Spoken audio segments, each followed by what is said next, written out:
vamos a ver dos síndromes pleurales, uno que es el síndrome de derrame pleural y el otro síndrome pleural es neumotórax. Cuando hablamos de derrame pleural tenemos que hacer un breve recuerdo de lo que es la fisiopatogenia, la fisiología de la pleura para entender la fisiopatogenia en el caso del derrame pleural. Brevemente, el recuerdo anátomo-fisiológico es que la pleura constituye la membrana serosa que recubre el pulmón y el interior de la caja torácica. Se repliega sobre sí misma para constituir una pleura visceral y una pleura parietal. Tanto a nivel de las cisuras de los distintos lóbulos como el espacio mediastinal, se encuentran rodeados por la membrana o la pleura, la hoja parietal, y la visceral, la que está estrechamente adherida a la superficie del pulmón. La pleura participa activamente en lo que es la dinámica respiratoria, logrando facilitar el movimiento del pulmón dentro del tórax y además, a través de la presión negativa que se genera por el aumento de los diámetros torácicos durante el inicio de la inspiración, favorece a vencer la resistencia de la vía aérea y distender los alvéolos pulmonares. Justamente esa diferencia entre la presión alveolar y la presión pleural es la que permite el acceso de aire al espacio alveolar. Normalmente el espacio pleural tiene un volumen circulante de líquido de aproximadamente 25 mililitros por día, que se encuentra en recambio permanente. Se produce por el fenómeno de ultrafiltración desde los capilares pulmonares y el equilibrio entre las presiones. Si observamos desde esta imagen obtenida de la revista Archivos de Bronconeumonología, podemos ver en condiciones normales las fuerzas que se disponen dentro del espacio pleural, tanto para provocar el ingreso de aire a ese espacio como la salida del mismo. La ley de Frank-Starling entre las diferencias de presiones oncótica e hidrostática del capilar pulmonar y las estructuras de la pared torácica mantienen este equilibrio, es decir, de lo que es ambas hojas pleurales, mantienen este equilibrio con una ganancia a favor del espacio pleural, por lo cual las estructuras linfáticas son las que terminan de arrastrar ese pequeño desbalance de líquido que se produce, que son los 25 mililitros que mencionamos a lo largo del día. Si recordamos este mecanismo, podremos también después identificar el mecanismo fisiopatogénico de las distintas causas de derrame pleural. Se define como derrame pleural a la acumulación de líquido justamente en el espacio pleural. Cualquier alteración de las presiones hidrostáticas y oncóticas podrá provocar que se acumule líquido en ese espacio. Habitualmente el líquido será con características de trasudado cuando este sea el mecanismo fisiopatogénico. En cambio, los procesos inflamatorios de la propia pleura van a provocar la aparición de exudados. Ya vamos a ver a lo largo de la clase de qué estamos hablando cuando mencionamos trasudados o exudados. Cuando se acumule sangre en el espacio pleural, cuya etiología más probable suele ser el hemotórax, el traumatismo lo denominaremos como hemotórax.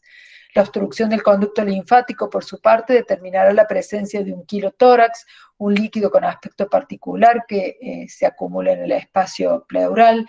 Un aspecto lechoso característico le da su aspecto macroscópico, y cuando uno realice el análisis de este tipo de líquidos se encuentra con una alta cantidad de lípidos en su interior y reconoce característicamente el fenómeno obstructivo del conducto linfático. Los procesos bacterianos que complican un derrame pleural de cualquier etiología pueden generar un aspecto de líquido pleural purulento, y es lo que se conoce como empiema pleural. Y los derrames de cualquier etiología de larga evolución pueden adquirir un aspecto similar al del producido por el quilotórax, justamente por la destrucción celular que libera colesterol a este espacio pleural, dándole un tinte ligeramente metálico, y es lo que se conoce como pseudoquilotórax, y muchas veces es necesario recurrir al análisis físico-químico de este producto para definir o para diferenciar un pseudoquilotórax de un quilotórax. Por otra parte, según la etiología del trasudado o el exudado, podremos ver algunas características propias, pero fundamentalmente reconocer que cuando hay aumento de la presión hidrostática o disminución de la presión oncótica por distintos mecanismos, aparecerá el trasudado. Cuando los procesos son inflamatorios de la pleura, como en el caso del lupus, la artritis reumatoidea, las infecciones como la neumonía, que habíamos visto con la doctora Porra el día martes, el derrame que le acompaña, que se conoce como paraneumónico, si se produce de manera conjunta con el bloque neumónico o metaneumónico cuando le sucede al fenómeno resolutivo del bloque, tienen característicamente las condiciones de un exudado. El tromboembolismo pulmonar, en el contexto de la enfermedad tromboembólica venosa, reúne mecanismos diversos por lo cual pueden identificarse un hemotórax si se acompaña, por ejemplo, de infarto pulmonar, o puede tener características de trasudado o algunas condiciones que sugieran la presencia de un exudado. El mecanismo fisiopatogénico del derrame pleural en la enfermedad tromboembólica venosa es diverso. Característicamente, el exudado se relaciona al compromiso pleural y el trasudado a las enfermedades o alteraciones sistémicas. Dentro de las manifestaciones clínicas que acompañan al derrame pleural, dependerán, como en todas las enfermedades o síndromes pleurales, de la magnitud de la misma. El grado de suficiencia respiratoria del paciente también contribuyen a las manifestaciones clínicas. La tos seca y la disnea suelen ser los dos síntomas más frecuentes, que como habíamos visto en lo que es el examen físico del aparato respiratorio, son síntomas plurívocos que definitivamente no orientan de manera específica a una enfermedad concreta. Sin embargo, los pacientes con derrame pleural podrían en algunos casos tener también tos productiva en lugar de tos seca, por ejemplo, si el fenómeno fuera un derrame asociado a una neumonía. Dentro de los antecedentes que pueden orientar característicamente a la etiología del derrame pleural, es importante recordar algunas asociaciones específicas, como es la presencia de disnea, ortopnea, palpitaciones, particularmente tos nocturna que puede despertar al paciente, que recuerdan característicamente la presencia de insuficiencia cardíaca, los antecedentes de hepatitis B o alcoholismo a través del desarrollo de síndromes acítico-edematosos que pueden complicar con derrame pleural, también van a ser antecedentes que orienten a la etiología de este derrame. El edema de miembros inferiores asociado a diabetes y particularmente el edema generalizado nos permitirán sospechar la etiología por síndrome nefrótico, el antecedente de tuberculosis o de contacto con pacientes tuberculosos orientarán a este origen. La ocupación relacionada al contacto con asbesto se asocia habitualmente al desarrollo de mesotelioma pleural, que es una entidad neoplásica de la pleura y que característicamente reconoce como factor epidemiológico el contacto con asbesto. Los dolores articulares u otras enfermedades asociadas al tejido conectivo podrán permitir reconocer una etiología por artritis reumatoide o por lupus eritematoso sistémico, que son dos entidades autoinmunes que se asocian con cierta frecuencia al derrame pleural. Algunos fármacos, particularmente que pueden provocar manifestaciones similares al lupus en el aparato respiratorio, pueden asociarse al derrame pleural, la enfermedad tromboembólica venosa que mencionamos, y lógicamente los antecedentes traumáticos, tanto cerrados como abiertos, podrán presentar hemotórax, es decir, un derrame pleural con características especiales. Dentro de lo que es específicamente el examen del tórax, nos dedicaremos a lo que es la inspección, tanto estática como dinámica. Dependiendo también de la magnitud del derrame pleural, identificaremos distintas condiciones. El aparato respiratorio presenta esta particularidad. Los síndromes respiratorios son ordenados y muy claros para su reconocimiento si uno sigue ordenadamente las distintas etapas del examen del paciente y particularmente del examen del tórax. Sin embargo, cuando la magnitud del derrame pleural no es importante, estas condiciones que mencionamos como ejemplo en el examen pueden no estar presentes o ser algo más dificultosas de identificar. En la inspección estática, lo más significativo va a ser el abombamiento del hemitórax y particularmente de los espacios intercostales cuando tengamos un derrame pleural moderado o masivo. La disminución de la expansión torácica será evidente en la realización de las maniobras de inspección de la movilidad respiratoria durante los dos tiempos, inspiración y expiración. En la palpación podemos identificar la disminución de la expansión de bases y vértices del lado afectado o bilateral si el derrame tuviera esta característica, por ejemplo en la insuficiencia cardíaca. La perturbación de la expansión de las bases va a ser notable desde el derrame moderado al derrame masivo, pero la experiencia de la disminución de la expansión de los vértices va a ser evidente en los derrames pleurales masivos. Con relación a las vibraciones vocales, estas van a estar disminuidas o ausentes, también relacionadas a la magnitud del derrame pleural. La percusión es importante recordar que se perderá en el caso de los derrames pleurales moderados o masivos, la sonoridad de los 2/3 inferiores de la columna dorsal, que estará reemplazada por el fenómeno de matidez por ocupación del espacio pleural.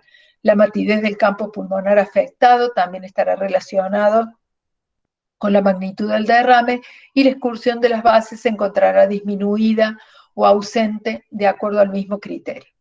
Cuando realicemos la auscultación de los campos pulmonares, el dato más evidente será la disminución o la ausencia del murmullo vesicular, recordando que este es el ruido respiratorio normal que se identifica en la proyección torácica, salvo en lugares específicos que habíamos mencionado para la evaluación de los otros ruidos respiratorios normales.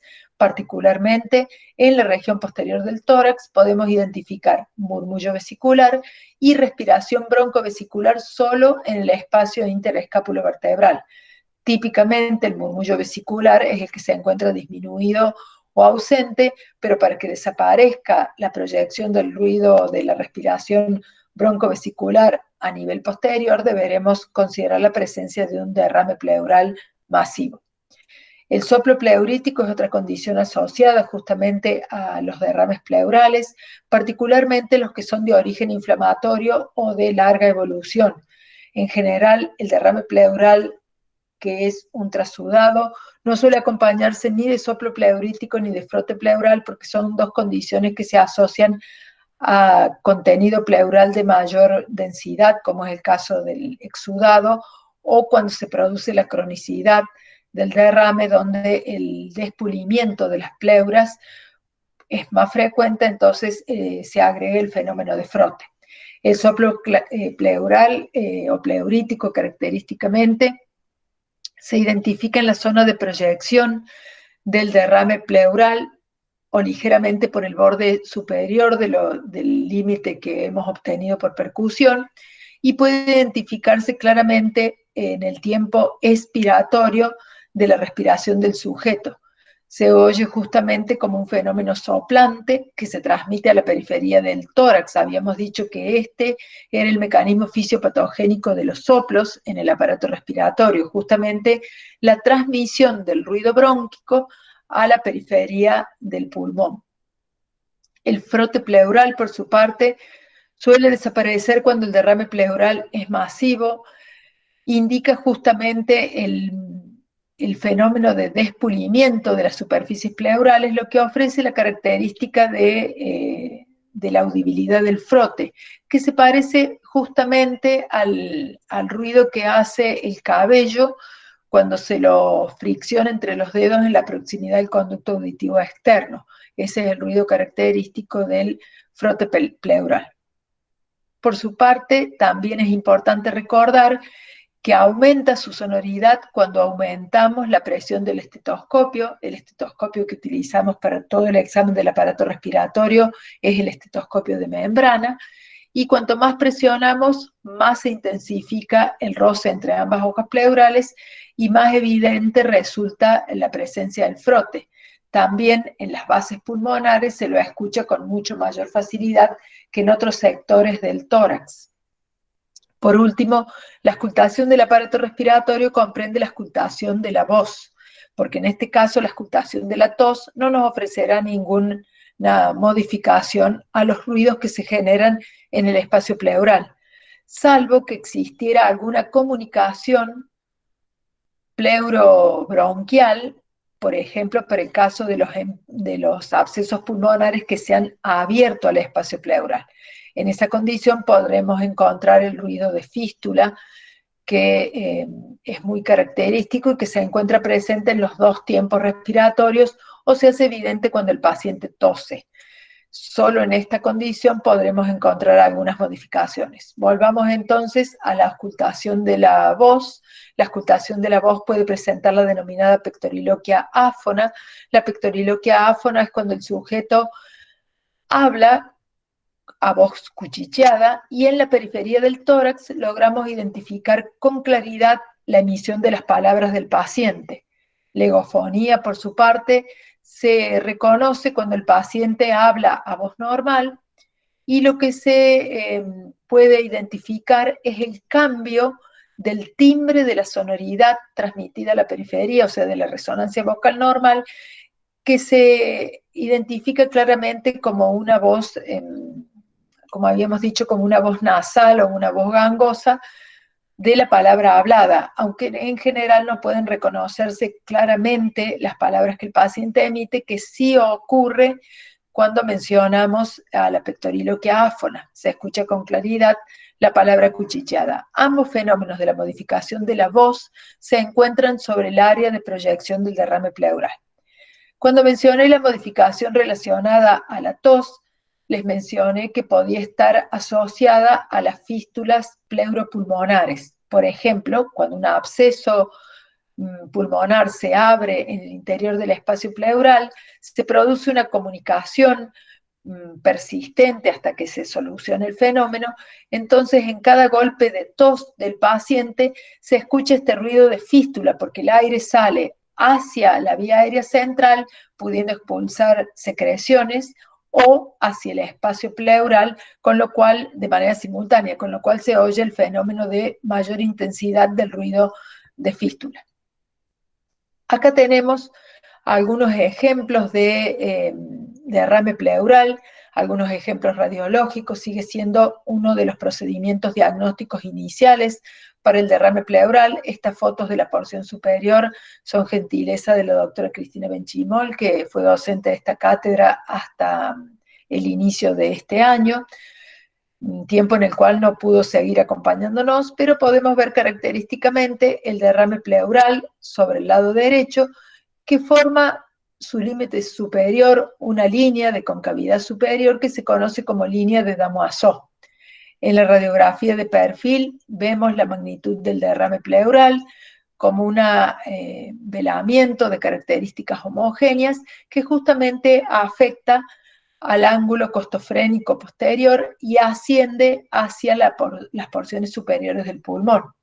En esta imagen, tomada de un artículo de El Servier, podemos ver un ligero borramiento del ángulo costofrénico derecho, por lo cual puede resultar dudosa en esta posición de frente, con el paciente de pie, la evaluación de la presencia de un derrame pleural. Pero cuando le pedimos el decúbito lateral a este mismo paciente y efectuamos la radiología en esta posición, vemos con mayor claridad el nivel que ofrece este velamiento del espacio pleural, mostrando una línea ligeramente paralela a la pared del tórax. Las puntas de flecha señalan justamente el límite del derrame pleural en esta posición. Se considera que cuando supera los 2 centímetros de altura, medido desde la pared del tórax al borde superior del velamiento, el derrame pleural es moderado ha superado las condiciones para las cuales se hace necesaria la punción pleural. La magnitud del derrame pleural la clasificaremos, como ya veníamos mencionando, en leve, moderado o masivo. Esto depende característicamente del volumen de líquido que se encuentre dentro del espacio pleural y consideraremos que es leve cuando es menor a 300 mililitros. Estos pacientes habitualmente no tienen clínica. Cuando realizamos los métodos complementarios podemos observar en la radiografía de perfil la presencia de derrame pleural y generalmente este derrame no es evidente cuando nosotros hacemos la radiografía de frente. En este momento el sistema me está avisando que tengo un inconveniente con la energía de la computadora, así que voy a suspender por unos breves instantes el compartir imagen. Les pido que me disculpen un segundo.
Bien, entonces, superado este pequeño inconveniente, continuemos entonces con la magnitud del derrame pleural. Habíamos mencionado justamente que en la radiografía de frente era dificultoso observar la presencia de un derrame pleural leve y por ello era importante recurrir a la radiografía de perfil o la que mencionamos relacionada al decúbito lateral. Por otro lado, la ecografía, que es un instrumento de valor diagnóstico importante, también permitirá reconocer en los casos dudosos por escasa magnitud de derrame pleural la presencia del mismo. El derrame pleural moderado, por su parte, es un derrame que ya puede resultar visible con la radiografía de frente. Observamos característicamente la línea de Damoiseau, el volumen de líquido que se ha coleccionado en el espacio pleural oscila entre 300 a 1500 mililitros y ocupa este velamiento homogéneo, difuso de lo que es el campo pulmonar, aproximadamente la mitad. Cuando el derrame pleural es masivo, en cambio, podemos identificar la presencia de tos y disnea como síntomas característicos. La disnea suele ser la que domina justamente las manifestaciones clínicas del paciente. Hablamos de un derrame pleural masivo cuando el volumen es mayor a 1500 mililitros y lógicamente que el velamiento abarca prácticamente la totalidad del campo pulmonar e inclusive desplaza el mediastino al lado contralateral. Este derrame pleural puede comprometer seriamente la condición clínica del paciente y si el paciente tuviera alguna minusvalía respiratoria, los derrames pleurales moderados pueden tener también la misma consecuencia. Por eso la presencia de disnea en los derrames moderados dependerá de la presencia o no de competencia respiratoria previa del paciente, es decir, de su funcionalidad.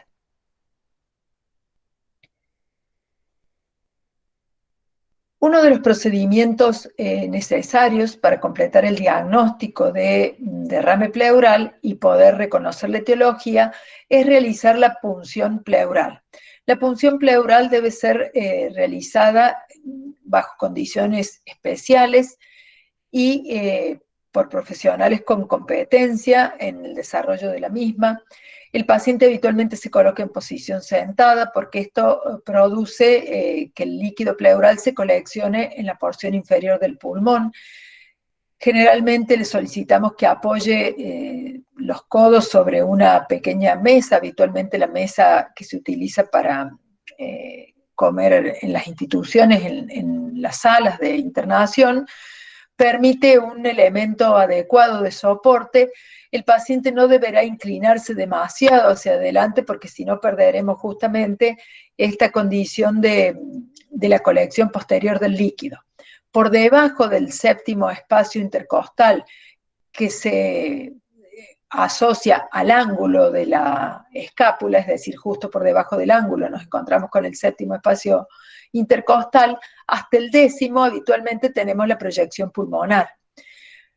Para reconocer en qué espacio debemos acceder, utilizaremos justamente la maniobra de percusión, que es la que permite, por la presencia de matidez, reconocer el nivel de derrame pleural. Deberemos acceder siempre en la ubicación más cercana al ángulo de la escápula para evitar caer en el área ya del diafragma y poder herir o lesionar al músculo diafragmático.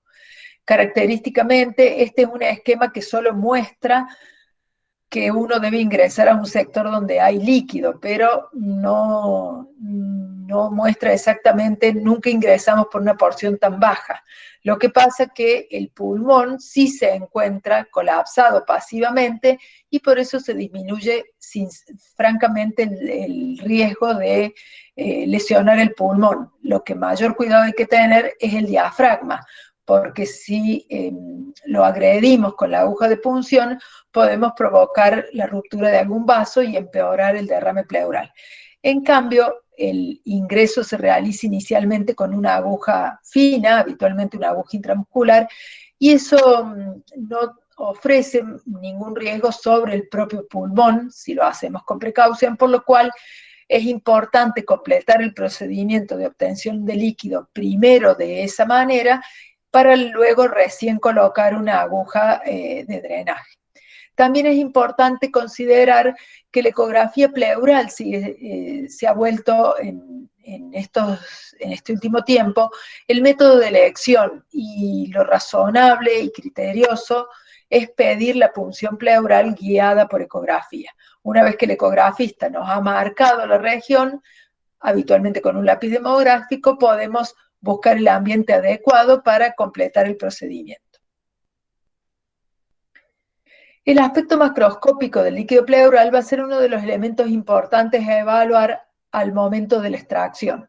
Primero realizaremos una evaluación macroscópica durante la punción y estas mismas características podrán ser confirmadas por el examen físico-químico del líquido pleural. En esa primera evaluación macroscópica podremos identificar diferentes aspectos del líquido. Habitualmente, cuando el líquido es claro, color amarillo pálido, pensaremos en la presencia de un trasudado. La insuficiencia cardíaca, la insuficiencia hepático-renal o la hipoproteinemia, como habíamos mencionado, las causas sistémicas que modifiquen la presión hidrostática u oncótica que manejan la ley de Frank-Starling a nivel del espacio pleural, son los que podrán identificarse como trasudados y tener estas características macroscópicas.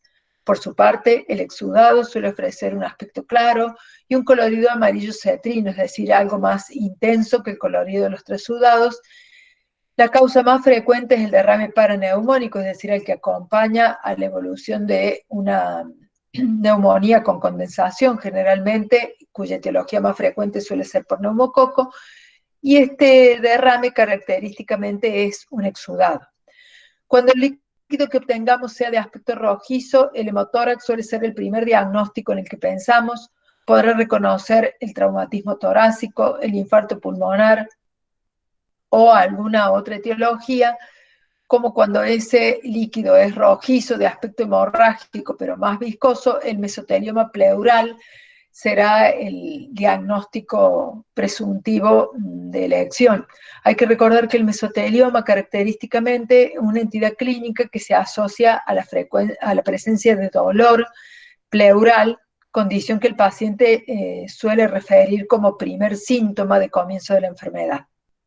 Por otra parte, el aspecto turbio y blanco lechoso sugerirá la presencia de quilotórax, y el aspecto purulento o de franco aspecto de pus y muchas veces con olor fétido orientará claramente hacia el empiema pleural. Dentro de los otros procedimientos diagnósticos a los que debemos recurrir para la evaluación del derrame pleural será el análisis de la muestra de líquido. La muestra de líquido que obtengamos es importante que sea obtenida en condiciones de jeringa heparinizada, lo que nos permitirá evitar la formación de un coágulo. Los coágulos imposibilitan la valoración de todas las características propias del derrame pleural, por lo tanto es importante que tomemos la precaución de heparinizar la jeringa. En algunas condiciones, aún con jeringa heparinizada, se suele producir la coagulación del líquido obtenido, y esto habla característicamente en favor de la presencia de un alto contenido proteico a nivel del líquido, y por eso puede verse, por ejemplo, en condiciones como el mesotelioma pleural. Dentro de los elementos a evaluar en el físico-químico del líquido pleural será la presencia del aspecto macroscópico, que nos remitirá claramente en su descripción a alguna de las posibilidades diagnósticas que habíamos mencionado recién. El pH del líquido pleural debe ser igual o superior al pH plasmático, y encontrar un pH ácido en el líquido pleural es siempre una indicación de necesidad de drenaje pleural. No todas las colecciones en el espacio pleural requieren obligatoriamente la colocación de un tubo de drenaje, pero algunas condiciones especiales, por sus características de evolución inadecuada, merece que se complete el procedimiento de drenaje. Una de ellas es cuando el pH es ácido, porque sugiere las etapas iniciales de un posible empiema pleural, cuando el líquido todavía aún no tiene este aspecto macroscópico. La cantidad de células habitualmente se distribuyen entre 1000 a menos de 5000 células por mililitro. La predominancia de células en la muestra habitualmente está conformada por células mesoteliales, y pueden identificarse los distintos grupos celulares de la serie de los glóbulos blancos, es decir, las mismas células que podemos obtener en un hemograma con relación a glóbulos blancos. La presencia de eosinófilos es significativamente rara y no debe superar el 1 o el 2% de las células que contiene el líquido pleural, de la totalidad de células que contiene.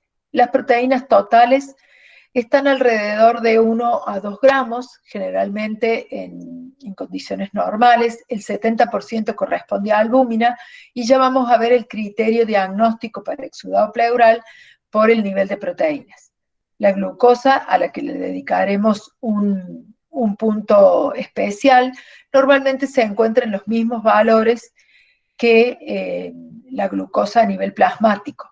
Por eso es importante que cuando realizamos una punción de líquido pleural dispongamos de una muestra de sangre de manera simultánea, porque la LDH también es otra condición que valoraremos en el físico-químico del líquido pleural, y LDH, proteínas y glucosas tienen relación característica con los niveles plasmáticos y pueden ser muy orientadoras, por un lado, al diagnóstico o diferenciación entre trasudado y exudado, y por otro lado, inclusive permitir la sospecha etiológica del derrame pleural.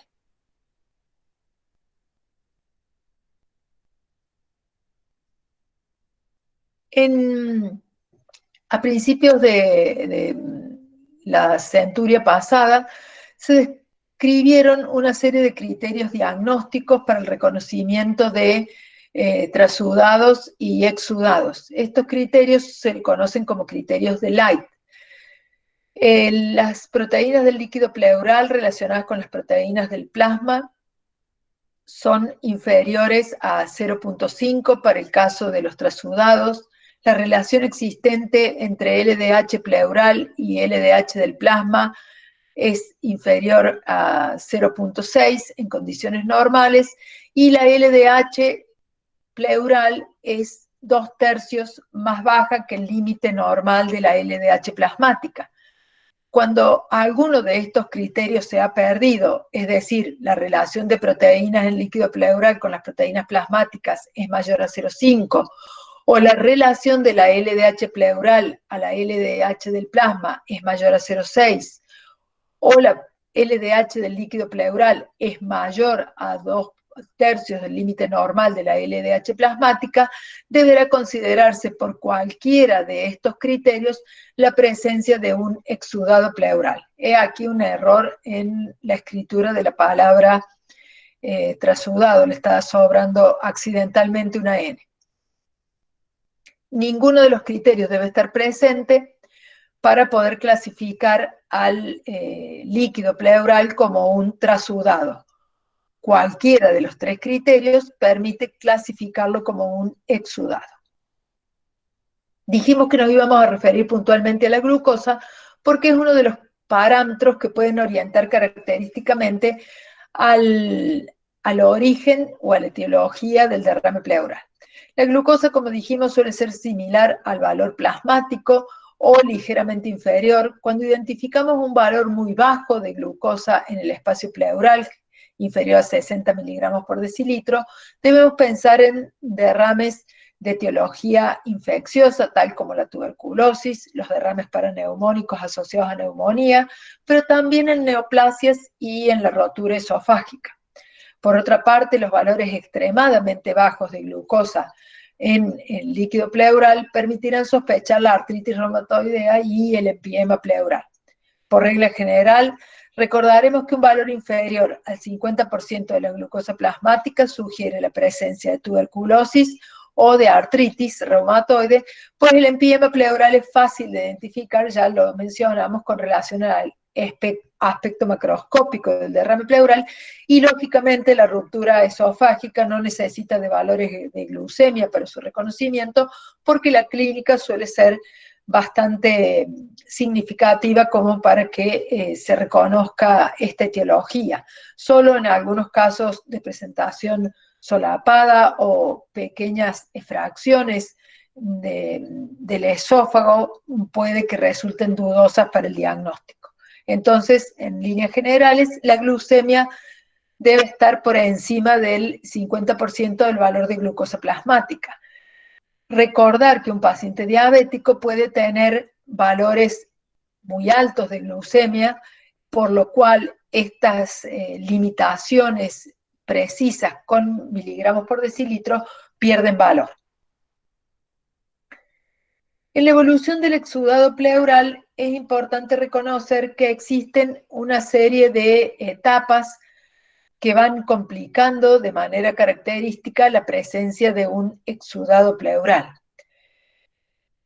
Antes de que aparezca el exudado, en general, previo a la presencia de derrame pleural, generado por un fenómeno inflamatorio inflamatorio infeccioso del propio pulmón con extensión a la pleura visceral, aparece el dolor pleurítico, particularmente si este proceso tiene una relación de contigüidad con la propia pleura, con la propia superficie del pulmón, o sea, es bien próxima a la pleura, por lo cual el fenómeno de dolor pleurítico aparece por el movimiento respiratorio y se intensifica cuando el paciente justamente realiza respiraciones profundas.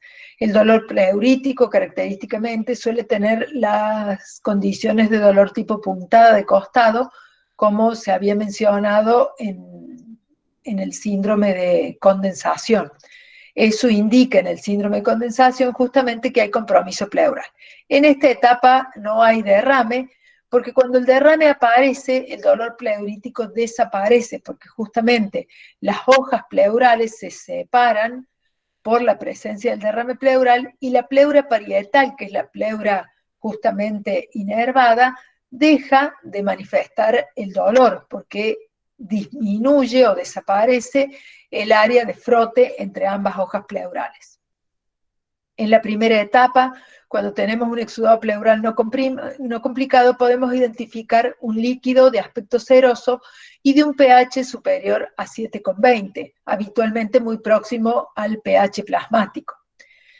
Una serie de mecanismos inflamatorios en esta primera etapa que aumentan la liberación de estimulantes de la respuesta inflamatoria, tales como la interleuquina 8 o el factor de necrosis tumoral alfa, van a aumentar la permeabilidad capilar a nivel de la estructura de la pleura visceral, y esto va a generar significativamente la aparición de este derrame inicialmente no complicado.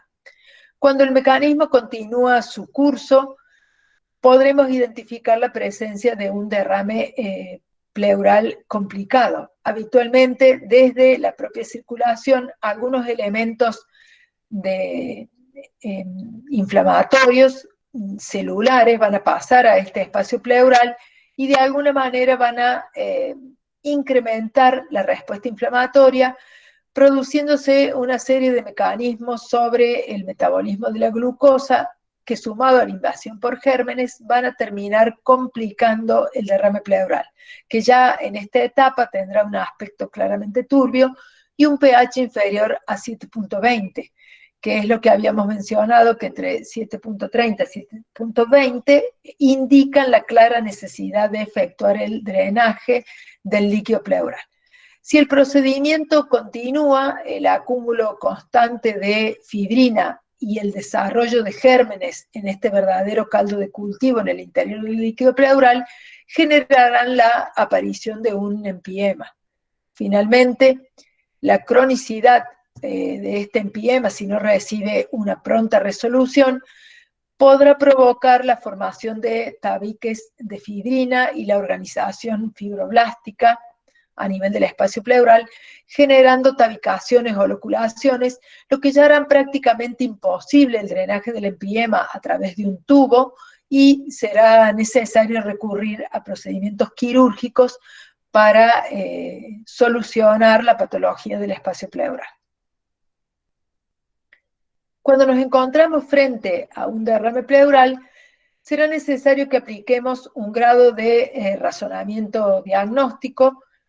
Esta imagen también me fue facilitada por la doctora Benchimol. El paciente con sospecha de derrame pleural a través de la anamnesis, que habíamos dicho que podía ser asintomático, tener tos seca o tener disnea, y la magnitud particularmente de la disnea está relacionada directamente a la magnitud del derrame pleural.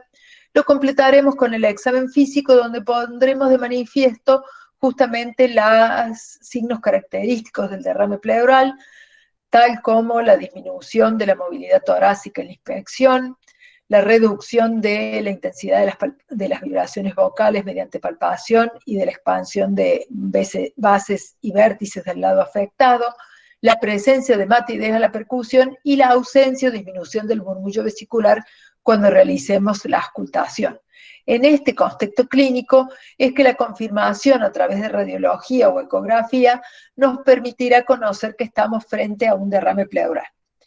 Al momento actual aprovecharemos, como dije, la ecografía para realizar la marcación del punto de acceso. La toracocentesis es el primer procedimiento diagnóstico que aplicamos a estos pacientes. De manera simultánea, recordar que necesitamos una muestra de sangre para poder valorar los aspectos característicos del líquido pleural, tanto macroscópicos como la valoración a través del físico-químico. En ese mismo acto de la muestra de sangre, que nos permitirá comparar y reconocer las características del líquido pleural, debemos solicitar las pruebas de coagulación. Es necesario disponer de las pruebas de coagulación básicas para poder realizar una punción pleural. La punción pleural, realizada con experiencia, puede evitar el impacto sobre los vasos intercostales, pero para minimizar los riesgos es importante que tengamos previamente el conocimiento de cómo se encuentran los factores de coagulación, es decir, descartar la presencia de diátesis hemorrágica en el paciente. Otro criterio necesario es que para la anestesia de la pared del tórax, que es el área sensible para obtener una muestra de líquido pleural, es importante realizarlo con una aguja fina, como mencioné, para minimizar los riesgos de traumatismos sobre estructuras vasculares y reconocer una suerte de camino de fácil acceso al espacio pleural para cuando utilicemos la aguja de drenaje de mayor grosor.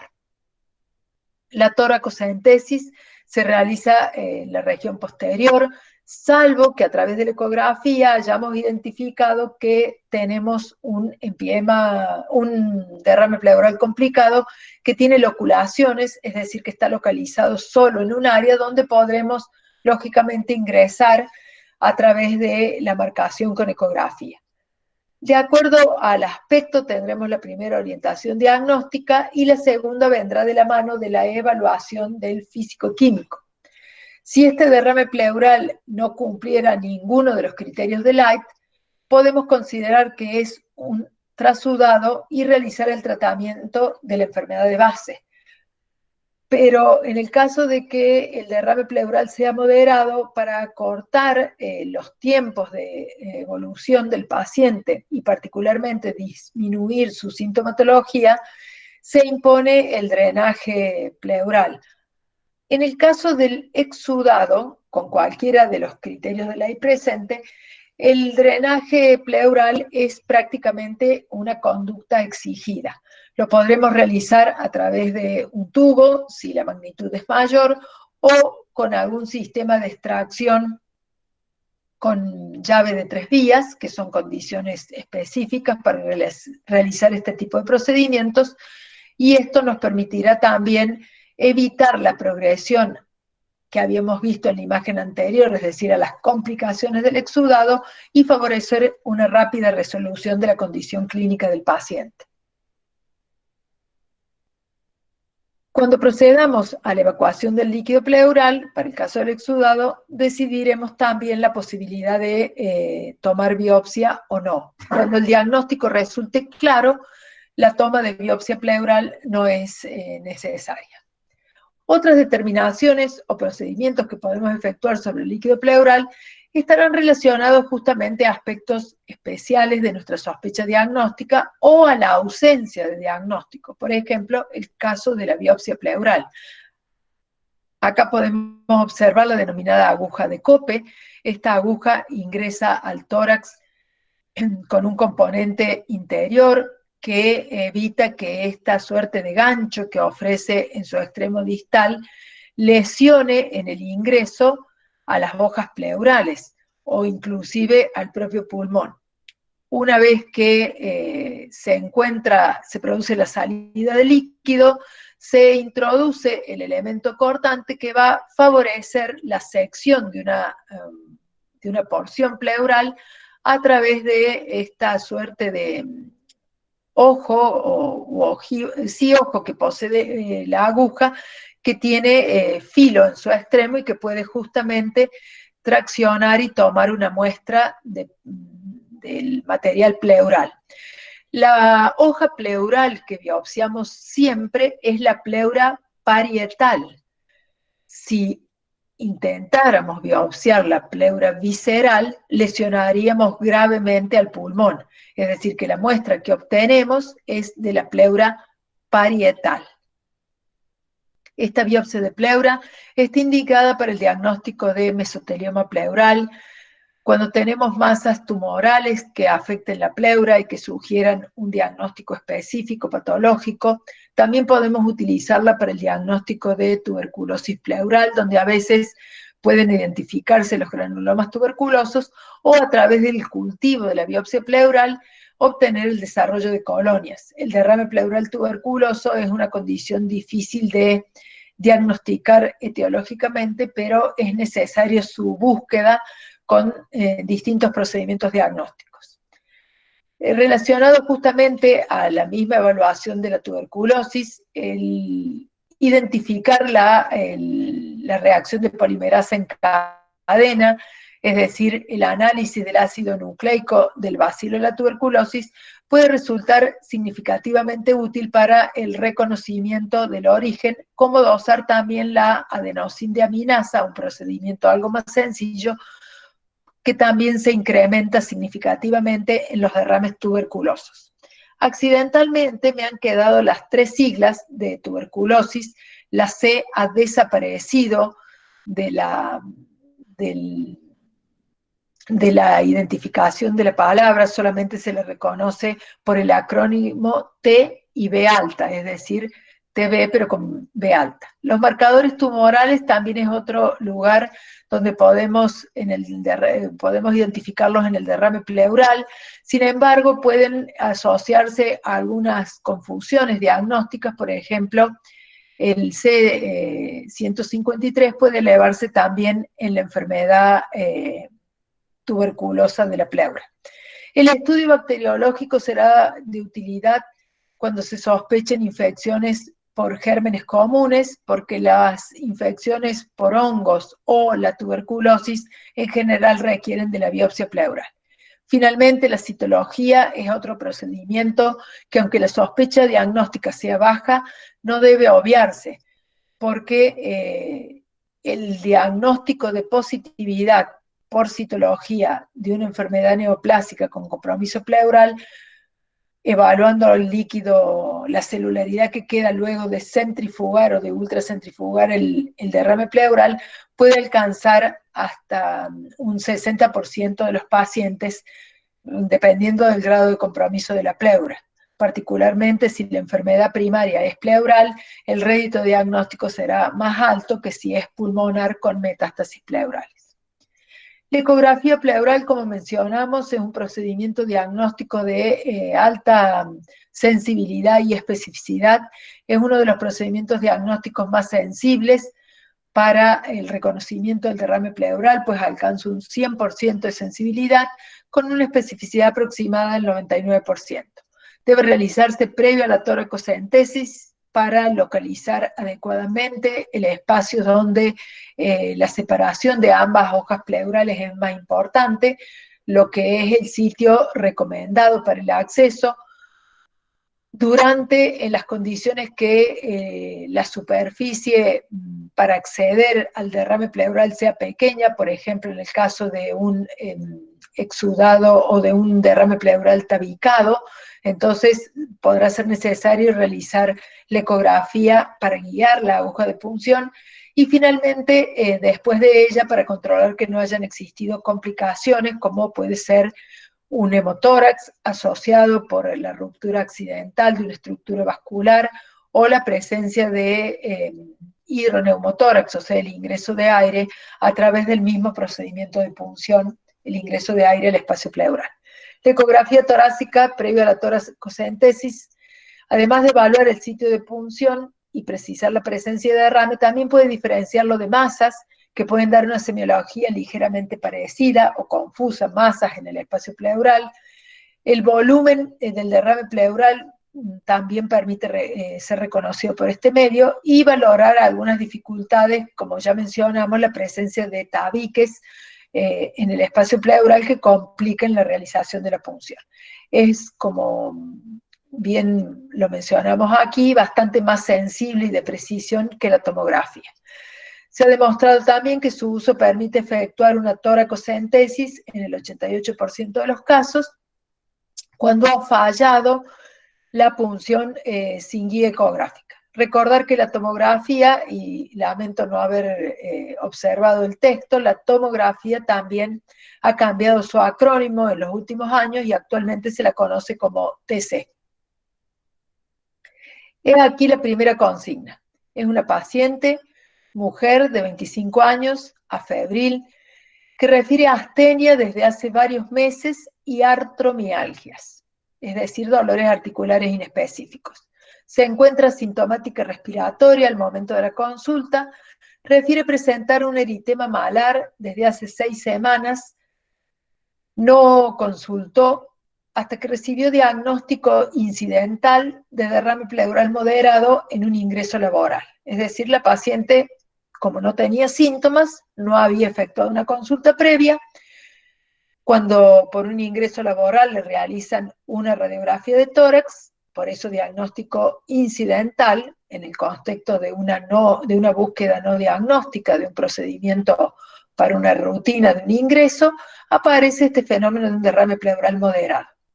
En una paciente joven que, interrogada a la luz de este hallazgo, refiere que desde hace algunos meses presenta astenia, artromialgias y el eritema malar desde hace 6 semanas. Esta es la primera consigna. Voy a desarrollar ahora el capítulo de neumotórax.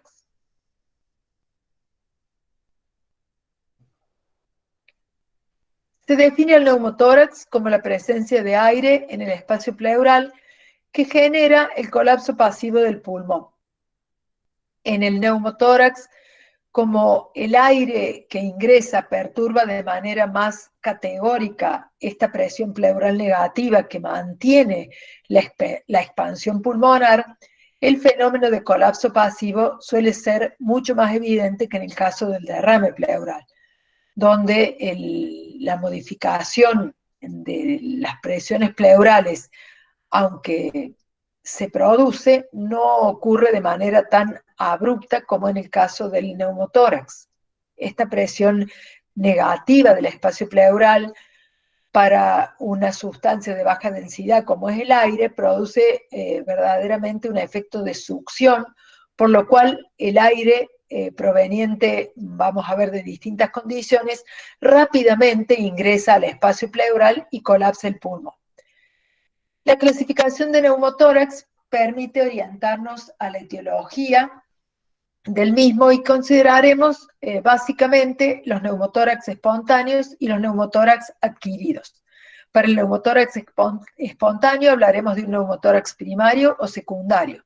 El primario es cuando no existe una enfermedad pulmonar que pueda ser capaz de generar, es decir, no existe, no ha sido reconocida una enfermedad pulmonar previa capaz de generar un fenómeno de lesión o daño de la estructura pleuropulmonar y de esa manera favorecer el ingreso de aire al espacio pleural. Sin embargo, en la mayoría de los casos, el neumotórax que se conoce como espontáneo o primario, la tomografía nos ha permitido identificar que en general se debe a la presencia de algunos elementos de daño parenquimatoso que se conocen como bullas, que son unas pequeñas burbujas de aire por ruptura de los septos interalveolares. Son las mismas bullas que suelen acompañar justamente a los pacientes con hipocoenfisema,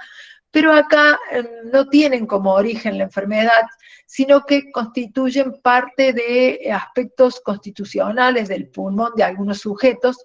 Particularmente se localizan en los vértices pulmonares y se ven con más frecuencia en los sujetos longilíneos, donde la caja torácica es larga y el pulmón ejerce una suerte de peso o tracción sobre los vértices pulmonares, y esa distensión crónica sostenida de los alveolos de los vértices termina dañando los septos alveolares y formándose estas pequeñas bullas o bleps, que pueden romperse de manera espontánea y determinar la presencia de un neumotórax primario. Este fenómeno de las bullas o bleps forma parte de las modificaciones fisiopatológicas del pulmón y por ello la EPOC sigue siendo una de las condiciones que con mayor frecuencia podemos identificar la aparición de neumotórax. Estos pacientes, además de las bullas o bleps, manejan una importante hipertensión de la vía aérea por la dificultad respiratoria que presentan y los fenómenos de desplazamiento del punto de cierre de la vía aérea con mucho atrapamiento aéreo. Por eso es que es común que estos pacientes presenten como complicación particularmente en las exacerbaciones de la enfermedad, el neumotórax. Por otra parte, dentro de los neumotórax adquiridos tendremos el iatrógeno y el traumático espontáneo. El traumático se producirá por un traumatismo que afecte directamente el tórax, que podrá ser a través de una herida penetrante o a través de un trauma cerrado por fractura costal, y será la propia fractura costal la que lesione el pulmón provocando el neumotórax. También la ruptura o lesión de vísceras huecas, particularmente el esófago, podrá abrirse al espacio pleural y provocar un neumotórax o un hidroneumotórax, como habíamos mencionado en el capítulo de derrame pleural. Dentro de los adquiridos tenemos la causa iatrógena o iatrogénica, que está relacionada fundamentalmente a la realización de procedimientos invasivos, particularmente de las vías venosas centrales, como puede ser la colocación de una vía subclavia, con lo cual podemos accidentalmente lesionar el pulmón y provocar en el mejor de los casos solo un neumotórax y en otras oportunidades un hemoneumotórax, porque además se dañe o se rompa el vaso que intentábamos canalizar, en este caso la vena subclavia.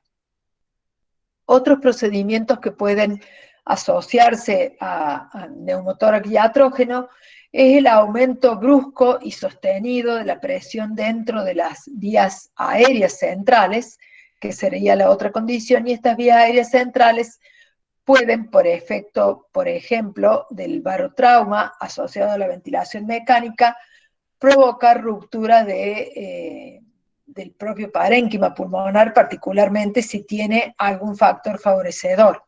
Por otra parte, los traumatismos cerrados del tórax pueden generar, por el cierre glótico secundario al impacto, una hipertensión de la vía aérea, y esto también provocar un neumotórax, en este caso a nivel mediastinal, un neumomediastino que se produce no por ruptura del parénquima pulmonar, sino directamente porque el aumento de la presión de la vía aérea a nivel central genera, por un mecanismo de presión excesiva, el paso de aire a través de la pars membranosa de la tráquea o de la unión entre los cartílagos traqueales. Y esto se asocia justamente a un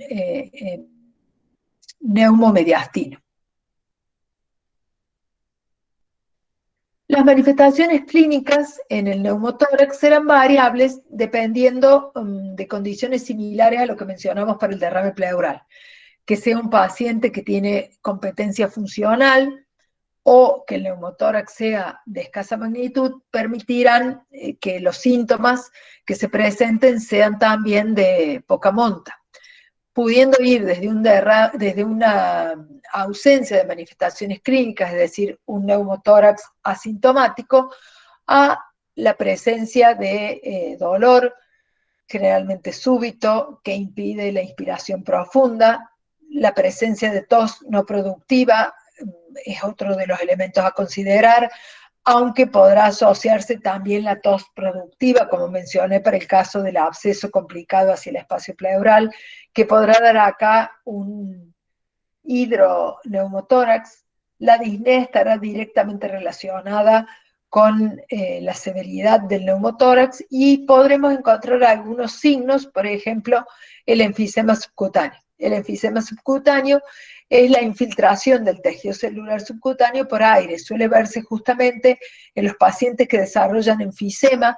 A veces el aire contenido en el espacio pleural se filtra hacia otras regiones. Particularmente puede ocurrir que en estos fenómenos de hipertensión de la vía aérea, como mencionamos para el caso del traumatismo cerrado, o para el caso de los pacientes intubados y ventilados con altas presiones, puede aparecer este fenómeno de enfisema subcutáneo, donde el aire escapa ya desde el espacio pleural hacia los planos generalmente del cuello. Cuando se coloca un tubo de drenaje para reducir la el compromiso clínico del paciente, también puede producirse por esta herida que se instala sobre la pleura parietal, puede producirse la salida del aire del espacio pleural hacia el tejido celular subcutáneo de la propia caja torácica y observarse en esta región de acceso un enfisema subcutáneo. Cualquier magnitud de neumotórax puede evolucionar a lo que se conoce como neumotórax hipertensivo. El neumotórax hipertensivo es una emergencia clínica donde el paciente presenta disnea de instalación súbita o que progresa rápidamente, acompañada de cianosis de origen central, la presencia de ingurgitación yugular, taquicardia, hipotensión y shock son elementos clínicos característicos. Al examen físico se observará un tórax muy abovedado y justamente quieto en las maniobras de inspiración profunda y el murmullo vesicular se encontrará ausente.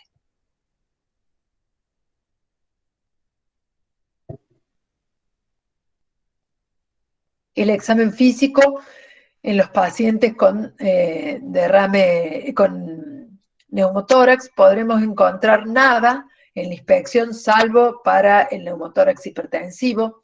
En el examen estático identificaremos el abombamiento del hemitórax, particularmente si el hipertensivo es lo que domina el cuadro, será mucho mayor, la disminución de la expansión torácica, que podrá ser con un tórax quieto, la disminución de la expansión de bases y vértices del lado afectado y las vibraciones vocales disminuidas o ausentes. Acá es disminución de la movilidad torácica y acá en la palpación es cuando hablamos de expansión. La percusión mostrará una sonoridad aumentada, particularmente si existe un neumotórax hipertensivo, el claro pulmonar normal estará reemplazado por timpanismo porque el aire está contenido a tensión dentro de un espacio cerrado. Para la auscultación identificaremos dentro de la evaluación de el murmullo vesicular como disminuido o ausente, dependiendo de la magnitud, y la presencia del soplo anfórico, en general nos permitirá sospechar la complicación de un neumotórax en un paciente que, por ejemplo, presenta un proceso obstructivo descompensado, tal como una crisis asmática, o que ha recibido un procedimiento instrumental sobre el aparato respiratorio. Finalmente, la auscultación de la voz no ofrecerá características especiales, solo que se encontrará en líneas generales disminuida la resonancia vocal normal. El procedimiento diagnóstico de elección del neumotórax es la radiología de tórax y nos permitirá reconocer la distinta magnitud de los neumotórax, comenzando por el pequeño, donde la banda de neumotórax que rodea el pulmón no supera en líneas generales la mitad del pulmón o no supera el tercio externo. El grado 2, cuando la pérdida del volumen pulmonar está muy próxima a la línea medio clavicular, es decir, supera más de un 10 hasta un 60% el colapso del pulmón. Acá, como dijimos, es solamente un 10% o el tercio externo. Y finalmente el grado 3, cuando nos encontramos solo con un muñón que rodea a la vía aérea, y es lo que se conoce como neumotórax masivo. A esta condición de neumotórax masivo podemos identificar o diferenciar el neumotórax a tensión del simple. El neumotórax simple solamente mostrará el colapso completo del pulmón, pero en el caso del neumotórax a tensión, donde dijimos que se desarrolla rápidamente la hipertensión dentro de la cavidad torácica, podremos identificar el desplazamiento del pulmón contralateral y de todo el mediastino. Fíjense cómo está arrastrada verdaderamente la tráquea y la arteria aorta y la vena cava superior, empujando hacia el sector contralateral estructuras vasculares y corazón y colapsando el pulmón del lado contrario. Esto va a generar rápidamente modificaciones significativas relacionadas al retorno venoso, que será importante que ustedes clarifiquen y expliquen en la consigna 2. Acá podemos ver las imágenes radiológicas. En la primera radiografía, si no estuvieran presentes las flechas, suele pasar desapercibido la línea pleural. Esta flecha ha quedado algo separada. La línea pleural es la que voy marcando exactamente con el puntero láser, ¿sí? Que se ve justamente como una delgada línea donde acá hay trama pulmonar y en todo este sector no vemos la trama pulmonar. Esta flecha ha quedado desplazada y se vuelve confusa por el borde de la escápula, que es justamente lo que quiero que observen también, porque en muchas condiciones el borde de la escápula puede simular la línea pleural y plantear erróneamente el diagnóstico de un neumotórax. Acá tenemos un neumotórax, este estaría entonces dentro del neumotórax intermedio, casi llegando a un grado 2, porque ha superado casi el tercio externo para ingresar entre el 10 y el 60% de colapso del campo pulmonar. En cambio acá tenemos un muñón de pulmón bien replegado sobre la vía aérea, por lo cual consideraremos que esto es un neumotórax grado 3, que de hecho va generando algún grado de mecanismo hipertensivo porque tiende a empujar la silueta cardíaca y podemos ver cómo una lengüeta del pulmón, del hemitórax colapsado, es decir, el pulmón colapsado y el líquido, el aire dentro del pulmón, aparece como una lengüeta sobre la estructura contralateral, o sea, sobre el hemitórax contralateral. También podemos ver que la tráquea se ha salido de la línea media empujada por este fenómeno hipertensivo. Acá también tenemos un colapso completo del pulmón con un desplazamiento de las estructuras cardíacas que acá resulta mucho más notable porque como es del lado izquierdo, el corazón y el mediastino han pasado casi completamente al lado derecho por efecto del empuje que produce el neumotórax. Esta condición clínica es la que conocemos como hidroneumotórax, que resulta de la asociación de derrame pleural y neumotórax, donde la característica línea de Damoiseau que habíamos mencionado para el derrame pleural, que es una línea cóncava hacia arriba y hacia adentro, queda reemplazada por un nivel casi de trazado con regla, por una línea recta, que depende de la pérdida de la tensión superficial que produce la combinación de aire y derrame pleural en el espacio pleural. Acá tenemos otro ejemplo justamente de hidroneumotórax con algún grado de tensión, porque tiende justamente a desplazar el mediastino hacia el hemitórax derecho. Aquí hay otra hidroneumotórax, donde podemos ver aquí una sombra alta de un resabio pulmonar y una línea fibrótica de unión a la pared del tórax, lo que sugiere un fenómeno previo de cicatrización del espacio pleural o de loculación de este espacio pleural. Acá podemos ver la imagen de un hidroneumotórax en una presentación de perfil, que es el correlato de esta imagen que se encuentra del lado izquierdo. He aquí, para terminar, la consigna 2, donde lo que pedimos es justamente la fisiopatogenia de los hallazgos clínicos del neumotórax hipertensivo.